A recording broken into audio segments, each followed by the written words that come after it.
presented by LPH Music.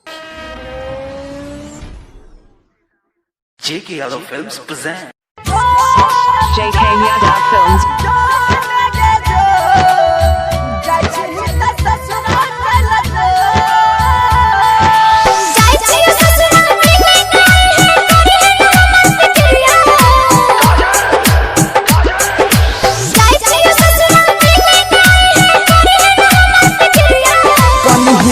हमरा खातिर कहियो खाइले बाप के क्रिया आरो अभी नहीं हमरा खातिर कहियो खाइले बाप के क्रिया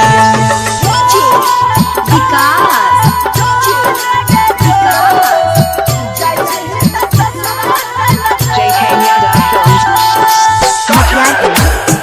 Singing by Lalit Premi. दिखाए मुझे वो खुशियाँ वो प्यार ताकि आज तुम मुझसे कह सको कि वो सब झूठ था और सच ये है कि आज तुम किसी और की बनना चाहती हो।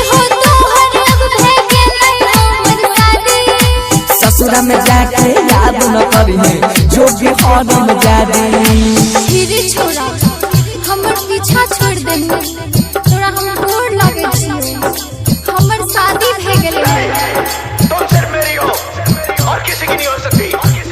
हम दोनों के बीच अगर कोई आया तो समझो वो मर गया। जब तकली हो तो हर अब भे गेलै हमर शादी ससुर में जाके याद न करी जो भी हरम जादे हमरा खातिर कहियो खाइले बाप के क्रिया आरो अभी नहीं हमरा खातिर कहियो Singing by Lalit Premi.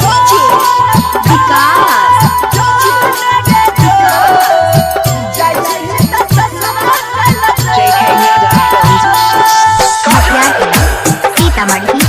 क्यों बनाया मुझे ऐसा? क्यों दिखाए मुझे वो खुशियाँ वो प्यार ताकि आज तुम मुझसे कह सको कि वो सब झूठ था और सच ये है कि आज तुम किसी और की बनना चाहती हो। बचपन के तू छी अरबा हम छियो तोहर यारे यह सोच के हमारा संग में कोई नहीं go जा ई सब समय के खेल छियै ये हाथ और ऐसे हथियार छोड़े हैं चलाना नहीं भूले।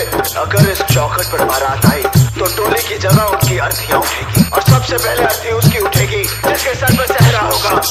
बचपन के तू छी अरबा हम हो तोहर यारे Singing by Lalit यह Premi. हमारा संग में कोई नहीं बड़का go जा कहां चमचा माहिर मन से चक्रिया हमरा खातिर कहियो खाइले बाप के क्रिया आरो अभी नहीं हमरा खातिर कहियो खाइले बाप के क्रिया digital audio recording studio Biharigunj JK Yadav Films.